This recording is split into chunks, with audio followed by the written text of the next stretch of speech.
Hello friends, இன்னைக்கு நம்ம வீடியோவில் நம்ம பார்க்க போகிறது is this the right time to invest? இப்போ மார்க்கெட் இருக்கிற கண்டிஷனில் இன்வெஸ்ட்மெண்ட் பண்ணுறது சரியான டைமா இல்லையா? இந்த கொஸ்டின் பார்த்தீங்கன்னா நிறைய பேருக்கு வரும். புதுசாக இன்வெஸ்ட்மெண்ட் பண்ணுறவங்களுக்கும் தோணும் அண்ட் ஆல்ரெடி இன்வெஸ்ட்மெண்ட் பண்ணிட்டு இருக்கவங்களுக்கும் தோணும். ஏன்னா மார்க்கெட் ரொம்ப ஹையில் இருக்கிறதுனால இந்த டைமில் இன்வெஸ்ட்மெண்ட் பண்ணணுமா இல்லை இந்த டைமில் பண்ணக்கூடாதா அப்படிங்கிற ஒரு டவுட் இருக்கும். ஸோ இந்த வீடியோவில் இந்த டைம் சரியான டைமா இல்லையா அப்படிங்கிறது தான் பார்க்க போகிறோம். ஸ்கிப் பண்ணாமல் எண்ட் வரைக்கும் பாருங்க. அப்போதான் உங்களுக்கு ஒரு ஐடியா கிடைக்கும், ப்ளஸ் ஒரு கான்ஃபிடன்ஸும் கிடைக்கும் உங்களோட இன்வெஸ்ட்மெண்ட் பண்றதுக்கு. வெல்கம் டு உங்கள் இன்வெஸ்ட்மெண்ட் கோச் யூடியூப் சேனல். என்னோட சேனல்ல ஃபர்ஸ்ட் டைம் பாக்குறீங்க அப்படின்னா உடனே கீழே இருக்கிற சப்ஸ்கிரைப் பட்டனை கிளிக் பண்ணிக்கோங்க அண்ட் கூடவே இந்த பெல் ஐக்கானை கிளிக் பண்ணி ஆல் செலக்ட் பண்ணி வைங்க. ஸோ தட் நான் அப்லோட் பண்ற எல்லா வீடியோஸும் உங்களுக்கு கிடைச்சிக்கிட்டே இருக்கும். என்னோட சேனல்ல best sector funds, best portfolio allocation, best child gift funds and புதுசாக வர என்எஃப்ஓஸ் இந்த மாதிரியான வீடியோஸ் தான் அப்லோட் பண்றேன். டிஸ்கிரிப்ஷன்ல இது எல்லாத்துக்குமே லிங்க் கொடுத்துருக்கேன். இந்த வீடியோஸ்லாம் பார்க்காதவங்க டிஸ்கிரிப்ஷன்ல இருக்க லிங்கை கிளிக் பண்ணி பார்த்துக்கோங்க. அண்ட் என்னோட சேனல்ல கீழே ஒரு ஜாயின் பட்டனும் கொடுத்துருப்பேன். அந்த ஜாயின் பட்டனை கிளிக் பண்ணி நீங்க மெம்பரா ஜாயின் பண்ணா என்ன பெனிஃபிட்ஸ் அண்ட் சர்வீசஸ் உங்களுக்கு கிடைக்குது அப்படின்னு சொல்லிட்டு தெரிஞ்சுக்கோங்க. உங்களுக்கு யூஸ்ஃபுல்லா இருக்கும், கண்டிப்பா உங்களோட இன்வெஸ்ட்மெண்ட்ஸ்க்கும் யூஸ்ஃபுல்லா இருக்கும். வாங்க இன்னைக்கு வீடியோக்குள்ள போகலாம். அதுக்கு முன்னாடி disclaimer: mutual funds R subject to market risk. Investment பண்றதுக்கு முன்னாடி offer related documents, scheme related documents எல்லாம் படிச்சு பார்த்துட்டு ரிஸ்க்கை புரிஞ்சுக்கிட்டு இன்வெஸ்ட்மெண்ட் பண்ணுங்க. ரிஸ்க் புரியல அப்படின்னா இன்வெஸ்ட்மெண்ட் பண்ணாதீங்க. இப்போ ஷேர் மார்க்கெட் பாத்தீங்க அப்படின்னா சென்செக்ஸோட நம்பர்ஸ் 58,305 இருக்கு அண்ட் நிஃப்டியோட நம்பர்ஸ் பாத்தீங்க அப்படின்னா 17,369 இருக்கு. போன வருஷம் மார்ச் டைம்ல பாத்தீங்க அப்படின்னா 25,000 வரைக்கும் கீழே போன மார்க்கெட் சென்செக்ஸோட பாயிண்ட்ஸ் இப்போ பாத்தீங்க அப்படின்னா 58,000க்கு மேல போயிட்டு இருக்கு. கொஞ்சம் நீங்களே கால்குலேட் பண்ணி பாருங்க. 25,000 சென்செக்ஸ் இருக்கும்போது இன்வெஸ்ட் பண்ணவங்களுக்கு இப்போ ரிட்டர்ன்ஸ் எவ்வளவு கிடைச்சிருக்கும்? கிட்டத்தட்ட மோர் தென் 120% கிடைச்சிருக்கும். ஃபார் எக்ஸாம்பிள், நீங்களே 1 லட்ச ரூபாய் இன்வெஸ்ட்மெண்ட் பண்ணிருந்தீங்க அப்படின்னா உங்களுக்கு அதுவே இப்போ ரேட்ல பாத்தீங்க அப்படின்னா 2,20,000 ரூபாய்க்கு மேல கிடைச்சிருக்கும். ஜஸ்ட் ஒரு எக்ஸாம்பிளுக்காக தான் சொல்றேன் இந்த நம்பர். பட் நம்ம பண்ற தப்பு என்னன்னு பாத்தீங்க அப்படின்னா, அந்த மாதிரி மார்க்கெட் கீழே போறப்ப பிகாஸ் ஆஃப் சிச்சுவேஷன் அந்த டைம்ல வர நியூஸ் எல்லாம் பார்த்து நம்ம பயந்து போய் இருக்கிற பணத்தையும் எடுத்துடுவோம். ஏன்னா 25,000 வரைக்கும் மார்க்கெட் கீழே போயிடுச்சு அப்படிங்கிறப்போ அந்த டைம்ல இருந்த எல்லாரோட மைண்ட் செட் எப்படின்னா, இன்னமும் கீழே போயிடும், 10,000 போயிடும், 8,000 போயிடும், 2008ல மார்க்கெட் கிராஷ் ஆன அளவுக்கு கீழே போகும் அப்படிங்கிற மாதிரிலாம் நிறைய வதந்திங்க இருந்தது. பட் ஆனா அதுக்கப்புறம் பவுன்ஸ் பேக் ஆக ஆக இது சும்மா ஃபால்ஸ் நம்பர் தான், கீழே போயிடும் அப்படின்னு சொல்லிட்டு எதிர்பார்த்துட்டே இருந்தவங்களுக்குலாம் ஏமாற்றம் தான். ஏன்னா ஏறிக்கிட்டே போயிடுச்சு மார்க்கெட். அந்த டைம்ல இன்வெஸ்ட்மெண்ட் பண்ணவங்க தான் இப்போ நல்ல லாபம் பார்த்திருக்காங்க. நீங்க மார்க்கெட்டோட ஹிஸ்டரி எடுத்து பாத்தீங்கன்னா உங்களுக்கு புரியும். மார்க்கெட் டவுன் போறதுல 2 விதம் இருக்கு. ஒன்னு கிராஷ், இன்னொன்னு கரெக்ஷன். கிராஷ் அப்படிங்கிறது 30%க்கு மேல கீழே போறது கிராஷ். அதே கரெக்ஷன் அப்படிங்கிறது 10%, 15%, மேக்சிமம் ஒரு 20-30% வரைக்கும் தான் போகும். அதுக்கு மேல போறது இல்ல. அது கரெக்ஷன். கரெக்ஷன் அப்படிங்கிறது பாத்தீங்கன்னா, ஃபார் எக்ஸாம்பிள் சொல்லணும் அப்படின்னா, லாஸ்ட் இயர் கோவிட் அப்போ கீழே போனது கிராஷ். அந்த மாதிரி 4 வருஷத்துக்கு இல்ல 5 வருஷத்துக்கு ஒரு வாட்டி தான் நடக்கிறது. எவ்ரி இயர் ஆகுறது பாத்தீங்கன்னா கரெக்ஷன். எப்பவுமே இருக்கும் அந்த கரெக்ஷன். அது ஒரு 10-15% வரைக்கும் தான் கீழே போகும். எக்ஸாம்பிள், பட்ஜெட்டோட நியூஸ் வருது, இல்ல கவர்மெண்ட்ல இருந்து ஏதாச்சும் ஒரு புது ரூல்ஸ் அனௌன்ஸ் பண்றாங்க, இல்ல ஆர்பிஐல இருந்து ஒரு நியூஸ் வருது, இல்ல ஏதாச்சும் ஒரு கண்ட்ரில இருந்து எக்ஸ்போர்ட் இம்போர்ட் ஸ்டாப் பண்றாங்க. இதெல்லாம் பாத்தீங்க அப்படின்னா சின்ன சின்ன நெகட்டிவ் நியூஸ். இதனால பாத்தீங்கன்னா இந்த நியூஸ்னால 10-15% வரைக்கும் கீழே போறதுக்கான வாய்ப்புகள் நிறையவே இருக்கு. சோ இப்போ நம்ம லாஸ்ட் இயர் கிராஷ் பார்த்தாச்சு. இனிமேல் வரப்போறது பாத்தீங்க அப்படின்னா கரெக்ஷன் தான் வரப்போகுது. அது எப்போ வரும், எப்படி வரும் யாருக்குமே தெரியாது.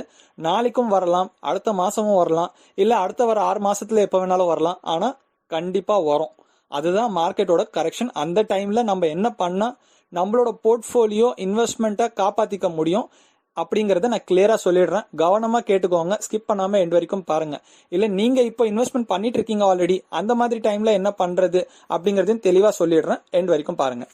இதை நம்ம ஒரு 2 சினாரியோவா பிரிச்சுக்கலாம். சினாரியோ 1, ஆல்ரெடி இன்வெஸ்ட்மெண்ட் போயிட்டு இருக்கு, அந்த மாதிரி மார்க்கெட் கரெக்ஷன் ஆகும்போது ஃபியூச்சர்ல என்ன பண்ணணும் அப்படிங்கிறது சினாரியோ 1.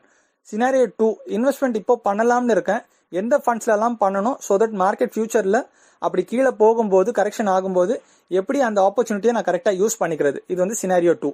ஸோ இந்த 2 சினாரியோ நான் டீட்டெயிலா சொல்லிடுறேன் சோ தட் எல்லாருக்குமே இது யூஸ்ஃபுல்லா இருக்கும். சினாரியோ 1, ஆல்ரெடி ஒரு அமௌண்ட் இருக்கு மார்க்கெட்ல அண்ட் நீங்க எஸ்ஐபிலயோ இல்ல லம்சம்லயோ பண்ணிக்கிட்டு இருக்கீங்க அப்படின்னா நீங்க பண்ண வேண்டியது உங்களோட போர்ட்ஃபோலியோ அலோகேஷன். அதாவது எந்த மாதிரியான கேட்டகரிஸ்ல உங்க ஓவரால் அமௌண்ட் இருக்கு அப்படிங்கறத நீங்க ஒரு வாட்டி போய் செக் பண்ணுங்க. ஏன்னா உங்களுக்கு எக்ஸாம்பிள், நீங்க ஒரு 65-70% வரைக்கும் equity funds or sector funds அந்த மாதிரி ஷேர் மார்க்கெட் ரிலேட்டடான மாடரேட் ஹை ரிஸ்கான ஃபண்ட்ஸ்ல வச்சுக்கலாம்.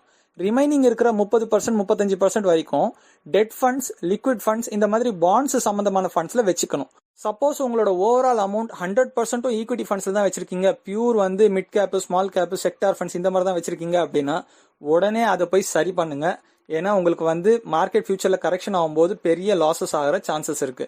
இப்போவே போயிட்டு கரெக்ட் பண்ணுங்க, அதை சரி பண்ணுங்க. சரி பண்றது மீன்ஸ் ஒரு 30-35% உங்களோட ஓவரால் 100%லேருந்து ரெடீம் பண்ணி டெட் ஃபண்ட்ஸ்ல இன்வெஸ்ட்மெண்ட் பண்ணி வச்சுக்கோங்க. இல்லைன்னா அந்த ஃபண்ட் ஹவுஸ்ல இருக்கிற டெட் ஃபண்ட்ஸ்லேயே ஸ்விட்ச் ஆப்ஷன் இருக்கும். அந்த ஃபண்ட் ஹவுஸ்ல இருக்கிற டெட் ஃபண்ட்லேயே ஸ்விட்ச் பண்ணி வச்சுக்கோங்க. ஈக்விட்டி டு டெட் மூவ் பண்ணி வச்சுக்கோங்க. அப்போதான் உங்க ஃபியூச்சர்ல மார்க்கெட் கரெக்ஷன் ஆகும்போது நீங்க டெட்ல இருக்கிற 30% 35% அமௌண்ட்டை ரெடீம் பண்ணி ஈக்விட்டியில டாப் அப் மாதிரி இல்ல அடிஷனல் இன்வெஸ்ட்மெண்ட் யூஸ் பண்ணி இருக்கிற எக்ஸிஸ்டிங் ஈக்விட்டி ஃபண்ட்ஸ்ல இன்வெஸ்ட்மெண்ட் பண்ண முடியும். இல்லைன்னா 100% ஈக்விட்டியில வச்சிருந்தா மார்க்கெட் கீழே போறப்போ உங்க மொத்த வேல்யூம் கம்மியாயிடும். பிளஸ் உங்களோட இன்வெஸ்ட்மெண்ட் அமௌண்ட் கூட நெகட்டிவ்ல போக நிறையவே வாய்ப்பு இருக்குது. உங்க ஈக்விட்டி ஃபண்ட்ஸ் எல்லாம் நெகட்டிவ் போறப்போ உங்க டெட் ஃபண்ட்ஸ் பாத்தீங்க அப்படின்னா கண்டிப்பா பாசிட்டிவ்ல தான் இருக்கும். அப்போ நீங்க அந்த டெட் ஃபண்ட்ஸ் எல்லாம் ரெடீம் பண்ணி ஈக்விட்டியில ஆட் பண்ணிக்கலாம். அப்படி பண்ணாதான் மார்க்கெட் மறுபடியும் பவுன்ஸ் பேக் ஆயிட்டு மேல வரும்போது உங்களுக்கு எதிர்பார்த்ததை விட அதிகமான லாபமே கிடைக்கும். சினாரியோ 2, இன்வெஸ்ட்மெண்ட் புதுசா ஸ்டார்ட் பண்ண போறீங்க அண்ட் எந்த மாதிரியான ஃபண்ட்ஸ்ல பண்ணணும் அப்படின்னு தெரியல அப்படின்னு சொல்றவங்களுக்கு ஒரு வீடியோ நான் ஆல்ரெடி எந்தெந்த கேட்டகரியில எவ்வளோ பெர்சன்டேஜ் இருக்கணும் அப்படிங்கிற டீடைல்டு வீடியோ நான் போட்டிருக்கேன். அதை ஒரு வாட்டி போய் செக் பண்ணிக்கோங்க. டிஸ்கிரிப்ஷன்ல லிங்க் இருக்கு. அந்த அலோகேஷன் படி இன்வெஸ்ட்மெண்ட் பண்ணி நிறைய பேர் எனக்கு தேங்க் பண்ணிட்டு இருக்காங்க மெயிலையும் கமெண்ட்லயும். ஸோ கண்டிப்பா அது உங்களுக்கும் யூஸ்ஃபுல்லா இருக்கும். அது ஒரு வாட்டி போய் செக் பண்ணிக்கோங்க. ஸோ புதுசா இப்போ இன்வெஸ்ட்மெண்ட் பண்றதுக்கு ரெடியா இருக்கவங்களுக்கு நான் சொல்லிக்க வேண்டியது ஒன்று தான். புதுசா இப்போ இன்வெஸ்ட்மெண்ட் பண்றவங்களுக்கு உங்களோட மொத்த அமௌண்ட்டும் ஈக்விட்டி ஃபண்ட்ஸ்ல போடாதீங்க. இன்கேஸ் நீங்க SIP பண்றீங்கன்னா ஒன்றும் ப்ராப்ளமே இல்லை. 70% ஈக்விட்டி 30% டெட் அலோகேஷன்லேயே நீங்க வந்து SIPல இன்வெஸ்ட்மெண்ட் பண்ணிக்கலாம். அதுல ஒன்றும் பிரச்சனையே இருக்காது. நீங்க இன்வெஸ்ட்மெண்ட் லம்சம்ல பண்றீங்க, ஒரு பல்க் அமௌண்ட் இருக்குது. லெட்ஸ் சே ஃபார் எக்ஸாம்பிள் ஒரு 1 லட்ச ரூபாய் 2 லட்ச ரூபாய்க்கு மேல இருந்தா கூட சரி, இல்ல ஒரு 10-20 லட்ச ரூபாய் இருந்தாலும் சரி, அந்த பல்க் அமௌண்ட் நீங்க லம்சம் பண்றீங்க அப்படின்னா தயவு செஞ்சு ஈக்விட்டி ஃபண்ட்ஸ்ல போடாதீங்க. அதுக்கு பதிலாக டெட் ஃபண்ட்ஸ் ஆர் லிக்விட் ஃபண்ட்ஸ்ல இன்வெஸ்ட்மெண்ட் பண்ணி வச்சுக்கோங்க. அண்ட் தென் அதுல இருந்து கொஞ்சம் கொஞ்சமா சிஸ்டமேட்டிக் டிரான்ஸ்ஃபர் பிளான் ஆப்ஷனை யூஸ் பண்ணி டெட் டு ஈக்விட்டியை மூவ் பண்ணுங்க. இல்லைன்னா மேனுவலா நீங்க மார்க்கெட்டை மானிட்டர் பண்ணிக்கிட்டே இருக்கீங்க அப்படின்னா எப்பெல்லாம் மார்க்கெட் ஒரு 1000 பாயிண்ட்ஸ்க்கு மேல கீழே போகுதோ அப்போல்லாம் ஒரு 10% 20% உங்களோட டெட் ஃபண்ட்ஸ் லிக்விட் ஃபண்ட்ஸ்ல இருந்து எடுத்து ஈக்விட்டி ஃபண்ட்ஸ்க்கு மூவ் பண்ணுங்க. எக்ஸாம்பிள் ஒரு 5 லட்ச ரூபா நீங்க இன்வெஸ்ட்மெண்ட் பண்ண போறீங்கன்னு வச்சுக்கோங்களேன். ஸோ மொத்த அமௌண்ட் டெட் ஃபண்ட்ஸ் இல்ல லிக்விட் ஃபண்ட்ஸ்ல இன்வெஸ்ட்மெண்ட் பண்ணி சேஃபா இருக்கட்டும். ஸோ அந்த மாதிரி நீங்க வச்சுட்டீங்க பார்க் பண்ணி. ஸோ அதெல்லாம் லோ ரிஸ்க் தான், தாராளமா நீங்க வைக்கலாம். அந்த டெட் ஃபண்ட்ஸ்ல இருந்து நீங்க ஈக்விட்டி ஃபண்ட்ஸை பார்த்து வச்சுக்கோங்க, எதுல பண்ண போறீங்க, ஸ்விட்ச் பண்ண போறீங்க அப்படிங்கறத. அந்த ஈக்விட்டி ஃபண்ட்ஸ் எப்போல்லாம் மார்க்கெட் கீழே போகுதோ அப்போ ஒரு 30,000-50,000 மூவ் பண்ணுங்க டெட் ஃபண்ட்ஸ்ல இருந்து ஈக்விட்டி ஃபண்ட்ஸ்க்கு. அப்போ உங்களுக்கு கம்மியான பிரைஸ்ல இன்வெஸ்ட்மெண்ட் பண்ண மாதிரி இருக்கும். அண்ட் ஃபியூச்சர்ல மார்க்கெட் மேல வரும்போது ஆட்டோமேட்டிக்கா மற்றவங்களை விட உங்களுக்கு நிறையவே ப்ராஃபிட் கிடைக்கும். ஸோ சினாரியோ 1, 2 ரெண்டுத்துலயும் என்ன பண்ணணும் அப்படிங்கறத நான் தெளிவா சொல்லிட்டேன். இன்னமும் சில பேருக்கு கன்ஃபியூஷன்ஸ் இல்ல டவுட்ஸ் இருக்கு அப்படின்னா கமெண்ட்ல உடனே மென்ஷன் பண்ணுங்க. இல்ல என்னோட இமெயில் ஐடிக்கு மெயில் அனுப்புங்க, கண்டிப்பா உங்களுக்கு நான் ரிப்ளை பண்றேன். ஆர்எல்ஸ் எக்ஸ்க்ளூசிவா உங்களுக்கு மட்டுமே நான் வந்து சர்வீஸ் பண்ணணும் அப்படின்னு நினைக்கிறீங்க அப்படின்னா கூகுள் மீட் மூலியமா கூட நான் உங்ககிட்ட பேசுவேன். ஸோ உங்களோட டவுட்ஸ் எல்லாம் கிளியர் பண்ணணும் அப்படின்னா அந்த ஜாயின் பட்டனை கிளிக் பண்ணி மெம்பரா ஜாயின் பண்ணிக்கோங்க. நம்ம கூகுள் மீட்ல கூட பேசலாம். ரெக்கமெண்டேஷன், போர்ட்ஃபோலியோ ரிவ்யூ, இல்ல உங்களுக்கு இருக்கிற எல்லா டவுட்ஸையும் நீங்க கிளியர் பண்ணிக்கலாம். வீடியோ பிடிச்சிருந்தா லைக் பண்ணுங்க அண்ட் உங்க ஃப்ரெண்ட்ஸ் கிட்டயும் ஷேர் பண்ணுங்க. மறக்காம சப்ஸ்கிரைப் பண்ணி வச்சுக்கோங்க அண்ட் கூடவே அந்த பெல் ஐக்கானை கிளிக் பண்ணி ஆல் செலக்ட் பண்ணி வைங்க. ஸோ தட் நான் அப்லோட் பண்ற எல்லா வீடியோஸும் உங்களுக்கு கிடைச்சிக்கிட்டே இருக்கும். Thank you so much.